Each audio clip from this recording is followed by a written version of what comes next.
نحمده ونصلي ونسلم على رسوله النبي الأمين رؤوف رحيم كريم اللهم صل على محمد وآل محمد۔ معزز محترم سامعین، خواتین و حضرات، کینیڈا کی سرزمین سے میں ہوا کے دوش پہ آپ سے گفتگو کا آغاز کر رہا ہوں۔ آج میں جس موضوع پہ گفتگو کرنا چاہ رہا ہوں وہ ہے اللہ رب العزت نے انسان کو جو تخلیق کیا اور پھر تخلیق انسانیت کے بعد انسانیت کی فلاح بہبود، انسانیت کی تعلیم اور تربیت، پرورش، آرائش و زیبائش کے لیے اللہ رب العزت نے پھر اپنے نبیوں کو بھیجا، علم نبوت انہیں عطا کی، اور علم نبوت کے بعد پھر علم امامت اور علم ولایت عطا فرمائی۔ پہلے انسانیت کی تخلیق جو ہے وہ ایک ایسا عجیب مرحلہ ہے کہ اللہ رب العزت نے اس پوری کائنات کو انسانیت کے لیے تخلیق کیا، اور اس انسان کو اس کائنات کی ترویج کے لیے، اس کائنات کے لیے انسان کو اللہ نے تخلیق کرنے کے بعد سب سے پہلے علم عطا فرمایا۔ قرآن کریم میں ہے کہ جب آدم علیہ السلام کی تخلیق ہو چکی تو اللہ رب العزت نے فرمایا کہ علم آدم الاسماء کلہا، آدم علیہ السلام کو سارا علم عطا فرما دیا۔ کلہا کا لفظ ہے، جزیات کی ذکر نہیں ہے، کلیات کا ذکر ہے کہ آدم علیہ السلام کو علم کل عطا فرمایا۔ اس کی وجہ کیا تھی؟ صرف یہی وجہ کافی نہیں ہے کہ آدم علیہ السلام کو علم نبوت عطا فرمائی، علم خلافت عطا فرمائی، بلکہ اس کی وجہ ایک یہ بھی ہے کہ آدم علیہ السلام کو وسیلہ اور ذریعہ اور طریقہ بنایا آقا کائنات امام الانبیاء فخر معظم نور مجسم رحمت عالم صلی اللہ علیہ وآلہ وسلم کو اس کائنات میں مبعوث کرنے کا ایک ذریعہ اور وسیلہ اللہ رب العزت نے آدم علیہ السلام کے صلب میں نور محمد اور نور مصطفیٰ رکھا۔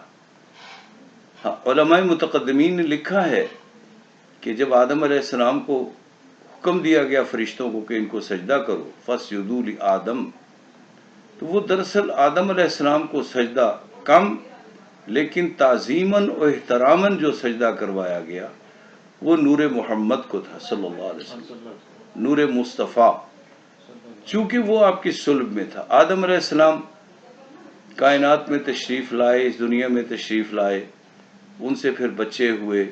میں اس سبجیکٹ کی طرف نہیں جانا چاہ رہا، حابیل اور قابیل اور کس طرح یہ سلسلہ آگے چلا، لیکن ایک بات ضرور ہے کہ آدم علیہ السلام کے وہ دو بچے دراصل دو کرداروں کا نام ہے، وہیں سے ظالم اور مظلوم، قاتل اور مقتول کا دو کردار ہمارے سامنے آ جاتے ہیں کہ ایک وہ کہ جس نے صرف حسد کی بنیاد پہ ظلم کیا اور اپنے بھائی کو شہید کر دیا۔ بات تو صرف اتنی تھی کہ قربانی اس کی منظور ہوئی اور ہماری قربانی منظور نہیں ہوئی۔ چہ جائے کہ وہ عقل و دانش، چاہے ایک نبی کا بیٹا تھا، وہ عقل و دانش کے ذریعے یہ سوچتا، وہ خود احتسابی کرتا کہ وہ کون سی وجہ ہے کہ جس سے میری یہ قربانی منظور نہیں ہوئی، لیکن حسد کی آگ میں، بغض اور تعصب اور نفرت کی آگ میں اس نے اپنے بھائی کو شہید کر دیا۔ تو یہ دو کرداروں کا آغاز ہے۔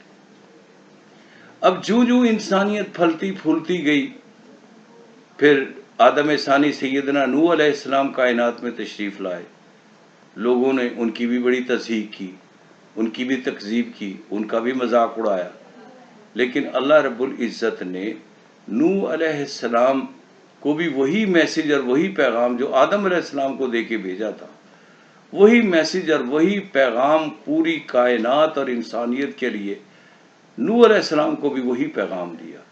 پھر یہ سلسلہ چلتا رہا یہاں تک کہ جناب ابراہیم خلیل اللہ علیہ السلام تک جب یہ علم نبوت کا سلسلہ پہنچا تو اللہ رب العزت فرماتے ہیں کہ اے خلیل، میں نے علم نبوت تو تجھے پہلے عطا کر رکھی ہے، خلت بھی عطا کر دی ہے، لیکن جتنی آزمائش کی بھٹیوں سے تو گزرا ہے اور تو نے کامیابی اور کامرانی حاصل کی ہے، وَإِذِ ابْتَلَىٰ رَبُّكَ بِكَلِمَاتٍ فَأَتَمَّهُنَّ، تو نے تمام آزمائشوں سے تو گزر گیا، آزمائشوں کی بھٹیوں سے گزرا۔ تو اللہ فرماتے ہیں کہ اب قال انی جاعلک للناس اماما، اب میں علم نبوت کے بعد تجھے مقام امامت بھی عطا کر رہا ہوں۔ تو پتہ یہ چلا کہ علم نبوت کے لیے فَأَتَمَّهُنَّ کی شرط نہیں تھی، وَإِذِ ابْتَلَىٰ إِبْرَاهِيمَ رَبُّهُ بِكَلِمَاتٍ، لیکن امامت کے لیے اللہ رب العزت نے مختلف آزمائشوں کی بھٹیوں سے گزارا، اور تب جا کے اللہ رب العزت نے دستار امامت جناب خلیل اللہ علیہ السلام کو عطا فرمائی۔ اب اس کو تھوڑا سا ہم آگے تھوڑا سا ڈیفائن کریں، چونکہ ابراہیم علیہ السلام سے نبوت کے بعد امامت کا سلسلہ بھی شروع ہوا، تو جناب سیدنا اسماعیل علیہ السلام سے اس قربانی کا آغاز کیا کہ جب اللہ رب العزت نے ابراہیم علیہ السلام کو حکم دیا کہ اب تو اپنے بچے کی قربانی دے۔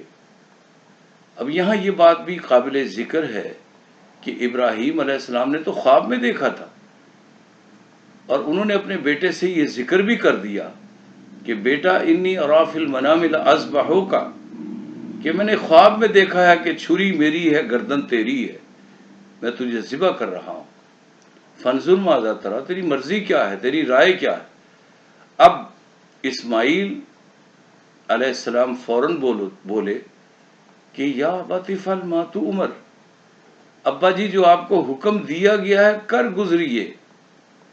اب یہاں سوچنے والی یہ بات ہے کہ ابا حضور فرما رہے ہیں کہ میں نے خواب میں دیکھا، اور بیٹا کہہ رہا ہے کہ جو آپ کو حکم دیا گیا ہے وہ کر گزریے۔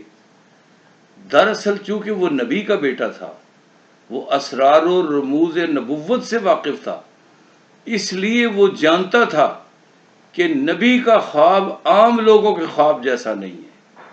لوگ تو نبیوں کو اپنے جیسا کہہ دیتے ہیں کہ نبی ہم جیسے، ارے نبی کا خواب عام لوگوں کے خواب جیسا نہیں، بلکہ نبی مقام نبوت کا عالم یہ ہے کہ نبی بیٹھتا نہیں بٹھایا جاتا ہے، نبی اٹھتا نہیں اٹھایا جاتا ہے، نبی کھاتا نہیں کھلایا جاتا ہے، نبی پیتا نہیں پلایا جاتا ہے، نبی سوتا نہیں سلایا جاتا ہے، نبی جاگتا نہیں جگایا جاتا ہے، نبی بولتا نہیں بلایا جاتا ہے۔ وما ينطق عن الهوى ان هو الا وحی یوحی، نبی کی کا کلام اللہ کا کلام ہوتا ہے، نبی کا خواب بھی اللہ کا امر، اللہ کی وحی ہوتی ہے۔ اس لیے جناب اسماعیل علیہ السلام فرماتے ہیں کہ ابا حضور آپ کو جو حکم دیا گیا ہے کر گزریے۔ اب چھری ہاتھ میں ہے، آپ لے کے چلے جا رہے ہیں اسماعیل علیہ السلام کو، اور آپ فرماتے ہیں کہ اب وہ وقت آ گیا کہ میں تجھے قربان کرنا چاہتا ہوں۔ لیکن علامہ اقبال فرماتے ہیں یہ فیضان نظر تھا یا کہ مکتب کی کرامت تھی؟ یہ فیضان نظر تھا یا کہ مکتب کی کرامت تھی؟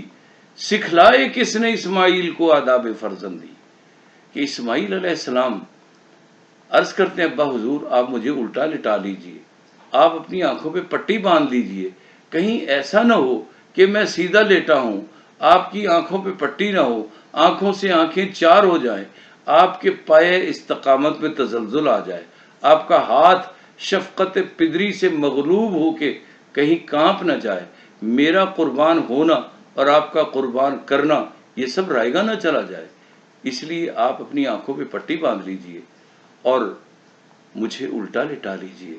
ابراہیم علیہ السلام نے ایسا ہی کیا۔ اب چھری چلتی ہے لیکن چل نہیں رہی، چھری کو چلایا جاتا ہے چھری چلتی نہیں. اللہ رب العزت آواز دیتے ہیں کہ چھری تیرا کام ہے کہ اونٹ پہ کی گردن پہ چلے تو ذبح کر دے، بچھڑے کی گردن پہ چلے تو ذبح کر دے، بکرے کی گردن پہ چلے تو ذبح کر دے. لیکن یہ میرا معصوم نبی جس کی کوکھ میں، جس کے صلب میرے محبوب کے کا نور ہے، نور محمد بھی تو اسماعیل کے صلب میں تھا نا. تو میرے محبوب کے نور محمد کا امین بھی ہے اور امام بھی ہے. اسماعیل کی گردن کا رواں بھی نہ کٹنے پائے. جبریل جلدی جاؤ، فوراً جاؤ، جنت سے دمبا لو اور فوراً دمبا نیچے رکھ دو. اب چھری چلی، خون چل پڑا، بچہ ذبح. انہوں نے سمجھا بچہ ذبح ہو گیا. اب خوشی میں جب آنکھ کھولی، پٹی کھولی، دمبا تڑپ رہا تھا، بچہ مسکرا رہا تھا. تو یہ قربانی کا آغاز، قربانی مانگتی ہے امامت. امامت اور نبوت میں یہی فرق ہے. علم نبوت کے بعد علم امامت کا سلسلہ شروع ہوتا ہے. بلکہ ابراہیم علیہ السلام نے تو جب ہی کہہ دیا کہ وقال من ذریتی، ہاں اے رب کریم یہ دستار امامت تو تو نے مجھے عطا فرما دی، لیکن کیا بہتر ہو کہ میری ذریت میں بھی یہ امامت کا سلسلہ چلے. تو اللہ فرماتے ہیں ہاں، ظالموں کو تو نہیں دوں گا. کیا مطلب اس بات کا کہ لا ینال عہد الظالمین، اگر تیری ذریت میں کوئی ظالم ہوگا تو اس کو نہیں دوں گا. ہاں آٹومیٹکلی اس کا ترجمہ یہ کہ میں مظلوم تک اس امامت کو پہنچاؤں گا. یہ امامت مظلوم تک جائے گی، مظلوم کے سر پہ میں دستار امامت رکھوں گا. اب آپ دیکھ لیجئے حضور نبی کریم صلی اللہ علیہ وآلہ وسلم آخری نبی، خاتم النبیین. اعلان یہ ہوا کہ الیوم اکملت لکم دینکم واتممت علیکم نعمتی ورضیت لکم الاسلام دینا. پوری کائنات میں، پوری عالم انسانیت کا ایک ایک ذرہ، پوری کائنات کا ایک ایک ذرہ وہ سراج منیر کی شعاؤں اور کرنوں سے چمک رہا تھا، دمک رہا تھا. تابناک منظر تھا اور تابناک کیفیت تھی. اور حجۃ الوداع کے موقع پہ جب یہ آیت نازل ہوئی کہ اے میرے محبوب صلی اللہ علیہ وسلم آج دین مکمل ہو گیا، نعمتیں تمام ہو گئی، اور ہم نے آپ کے لیے دین کو بطور اسلام اور اسلام کو بطور دین پسند کر لیا. اب دین تو مکمل ہو گیا، نعمتیں تمام ہو گئی. لیکن اب سوال یہ پیدا ہوتا کہ حضور نبی کریم صلی اللہ علیہ وسلم کے دنیا سے پردہ فرما جانے کے بعد اور نبوت کی تکمیل کے بعد یہ سلسلہ قیامت تک کیسے چلے گا؟ یہ سلسلہ، یہ منصب، یہ تبلیغ و ارشاد، یہ فیضان نظر، یہ قلبی رجحان، یہ روحانیت، یہ طریقت، یہ معرفت، یہ شریعت، یہ ولایت، یہ کیسے آگے چلے گی؟ آپ حجۃ الوداع سے جب باہر نکلے تو خم غدیر پہ آپ نے پہنچ کے خطبہ کے لیے ممبر سجا دیا. 1.25 لاکھ تقریباً کم و بیش کا مجمع ہے. میرے آقا صلی اللہ علیہ وآلہ وسلم فرماتے ہیں ایکم علی، علی کدھر ہے؟ تو حضرت علی کو ان کے خیمے سے اٹھا کے لایا گیا اور حضرت علی کا بازو میرے آقا صلی اللہ علیہ وسلم نے یوں بازو پکڑ لیا، اور بازو پکڑ کے میرے آقا کریم یوں فضا میں بلند کرتے ہیں. اور یہ بازو کوئی معمولی بازو نہیں، میں اس پہ مزید پھر کسی وقت گفتگو کروں گا، ورنہ وما رمیت اذ رمیت ولکن اللہ رمی کی تشریحات میں اگر جاؤں گا تو میرا جو سبجیکٹ ہے علم نبوت اور علم امامت اور علم ولایت والا وہ ذرا ڈسٹرب ہو جائے گا. تو آپ نے یوں بازو بلند کیا، اور بازو بلند کر کے آپ فرماتے ہیں کہ اے دنیا والو ایھا الناس.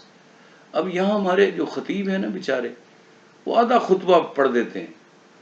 آپ نے جو خطبہ ارشاد فرمایا وہ ایھا الناس سے کیا.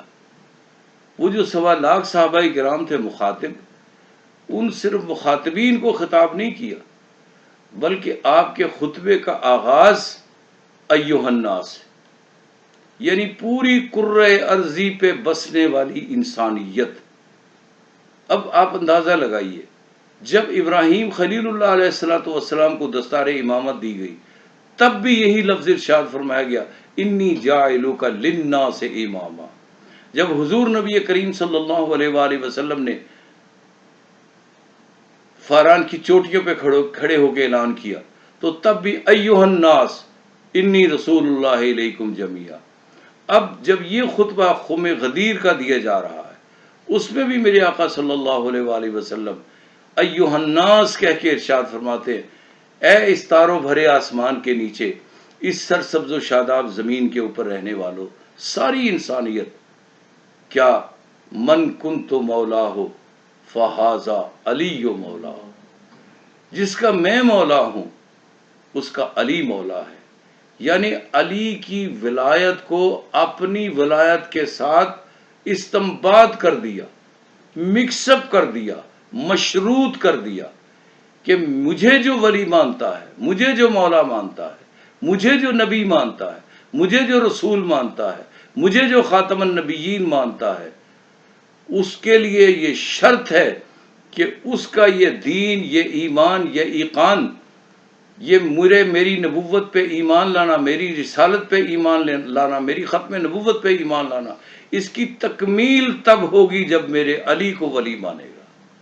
من کنت مولا فہذا علی مولا، یعنی ایک ایسا زاویہ، ایک ایسا راستہ، ایک ایسی ڈائریکشن عطا فرما دی۔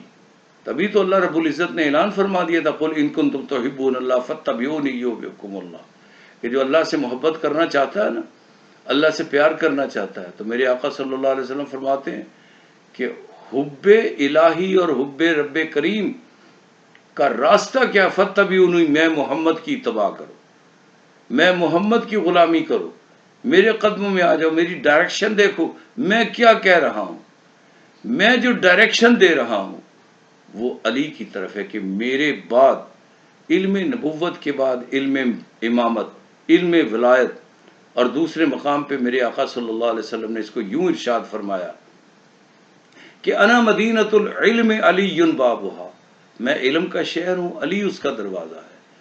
تو یعنی میں تو خود علم کا شہر ہوں، اللہ کا نبی امام الانبیاء صلی اللہ علیہ وسلم ارشاد فرماتے ہیں کہ میں خود مدینۃ العلم ہوں، ساری کائنات کا علم میرے پاس ہے، ساری کائنات کے علم کا ممبر، محور، مصدر، معیار، سٹینڈرڈ آف تھاٹ وہ میں ہوں۔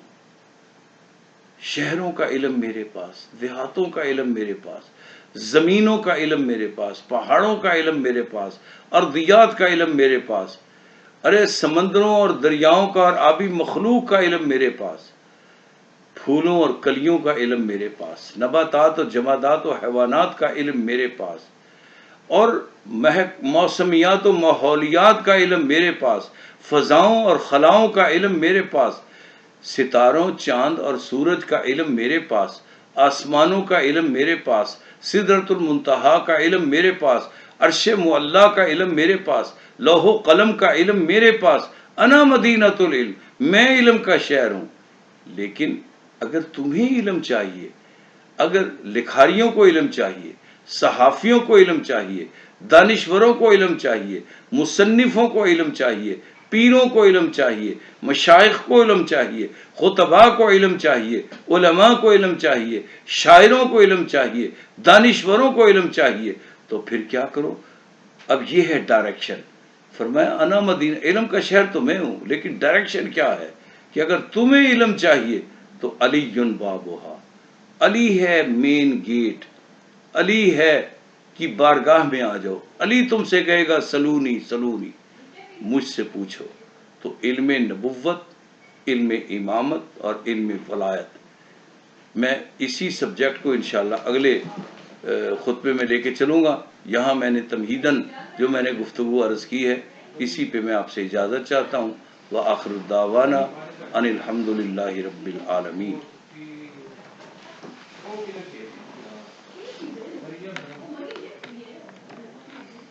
ہو گئی؟